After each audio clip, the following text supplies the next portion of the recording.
Hi friends, welcome to என் சமையல் உலகம்.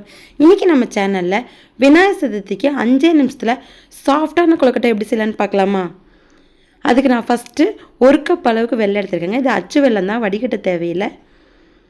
நல்ல ஒரு அகலமான பாத்திரத்தில் 1 கப் வெல்லம் எடுத்துகிட்டு 1 கப் அளவு தண்ணி சேர்த்திக்கிங்க. எந்த கப்பில் நீங்கள் வெல்லம் எடுக்கிறீங்களோ அதே கப்லேயே எல்லாமே அளவு சேர்த்திக்கிங்க. தண்ணி வந்து நல்லா ஹை ஃப்ளேமில் வச்சு கொதிக்க வச்சுருங்க. அந்த வெல்லம் நல்லா கரைஞ்சி வந்தால் போதுங்க, பதமெல்லாம் தேவையில்லை. 1 கப் அளவுக்கு தேங்காய் துருவல் உள்ள சேர்த்திக்கலாம். நீங்கள் எந்த கப்பில் வெல்லம் எடுத்தீங்களோ அதே கப்பில் தண்ணி, அதே கப்பில் தேங்காய் துருவல் போட்டு ஹை ஃப்ளேமில் வச்சு ஒரு கொதி வரட்டுங்க. ரொம்ப நேரம் வந்து கொதிக்க விட தேவையில்லை. அந்த தேங்காய் போட்ட உடனே சும்மா ஒரு கொதி வந்துச்சுன்னா போதுங்க.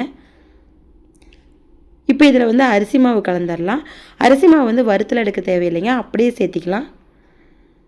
கொஞ்சம் கொஞ்சமாக சேர்த்து கலந்தாலும் சரிங்க, இல்லை மொத்தமாக கொட்டி கலந்தாலும் சரி. கை விடாமல் கலந்தீங்க அப்படின்னா கட்டி விழுகாதுங்க.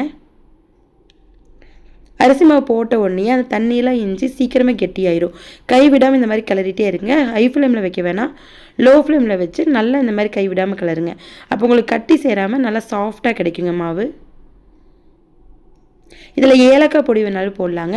ஆனால் ஏலக்காய் பொடி வந்து என்னோடய குழந்தைகளுக்கு பிடிக்காதுங்கிறதுனால நான் போடலை. நெய் வந்து 2 ஸ்பூன் அளவு சேர்த்திருக்கேன். அதை ஃபஸ்ட்டேவும் சேர்த்தலாம், இல்லை இந்த மாதிரி கலரும் போது கூட கொஞ்சம் கொஞ்சமாக நெய் சேர்த்தி கூட கலரலாங்க, ஒட்டாமல் வரும். இந்த மாதிரி நல்லா வந்து அந்த பாத்திரத்தில் ஒட்டாமல் திரண்டு வரணுங்க. இந்த அளவு வந்ததுக்கப்புறமா ஆஃப் பண்ணி ஒரு 5 நிமிஷம் ஆற விட்டுருங்க. கையில் நெய் தடவிட்டு இப்போ மாவு எடுத்து நல்லா வந்து ஷேப் பிடிச்சிக்கலாங்க. பிடி கொழுக்கட்டை மாதிரி வேணும் அப்படின்னா இந்த மாதிரி வந்து அந்த விரலை வச்சு அழுத்துனீங்க அப்படின்னா அந்த விரல் வச்சு விழுவுங்க. இதுதான் பிடி கொழுக்கட்டை. இதை அப்படியே கூட நீங்கள் எடுத்து உருட்டி இப்படி அழுத்தி இட்லி பாத்திரத்தில் வச்சு வேக வச்சு எடுக்கலாங்க. இல்லை உங்களுக்கு ஷேப்பாக வேணும் அப்படின்னா நிறைய ஷேப்பர் விற்கிதுங்க. ஸ்பூன் வச்சு பண்ணலாம், கிளாஸ் வச்சு பண்ணலாம். ஆல்ரெடி நம்ம சேனலில் வந்து அந்த வீடியோ எல்லாமே அப்லோட் பண்ணியிருக்கேன். நான் இன்றைக்கி வந்து அச்சிலேயே செஞ்சு காமிக்கிறேங்க. இந்த மாதிரி கொழுக்கட்டை அச்சில் வந்து லைட்டாக நெய் தடவிக்கிங்க. பூரணம் இல்லாமல் இந்த மாதிரி செய்யும்போது எப்படி வந்து உள்ளே ஸ்டஃப் பண்ணலான்னா, ஃபுல்லாக க்ளோஸ் பண்ண வேண்டாங்க. ஒரு 2 இது மட்டும் அப்படியே வந்து ஜாயின் பண்ணி விட்டுட்டு மாவு வந்து உள்ளே வச்சுருங்க. இப்போ ஃபுல்லாக க்ளோஸ் பண்ணிட்டு பின்பக்கத்தில் வந்து லைட்டாக வந்து அழுத்தம் கொடுக்கணும். மாவு பத்தலைன்னா கொஞ்சம் வச்சுட்டு நடுவில் அப்படியே ப்ரெஸ் பண்ணி விடுங்க. ப்ரெஸ் பண்ணும்போது உங்களுக்கு சுற்றி வர ஃபுல்லாகவே வந்து மாவு அப்படியே கவர் ஆகி உங்களுக்கு அந்த அச்சு வந்துடுங்க. சூப்பராக அந்த ஷேப் கிடச்சிரும். இதே மாதிரி உங்களுக்கு எந்த அச்சு இருந்தாலுமே அதில் அழகாக இந்த மாவு வச்சு எடுத்துக்கலாங்க. குழந்தைகளுக்கெல்லாம் இந்த மாதிரி ஷேப் வந்து கொஞ்சம் விரும்பி சாப்பிடுவாங்க.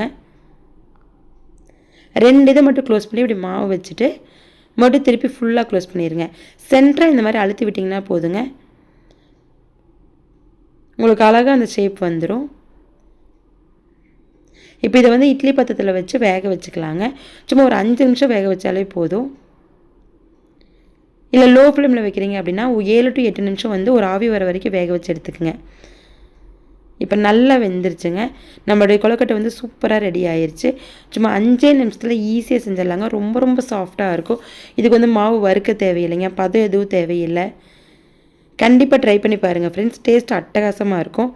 இந்த வீடியோ உங்களுக்கு பிடிச்சிருந்துச்சுன்னா லைக் ஷேர் பண்ணிவிட்டு நம்ம சேனலை சப்ஸ்கிரைப் பண்ணிக்கிங்க. தேங்க்யூ.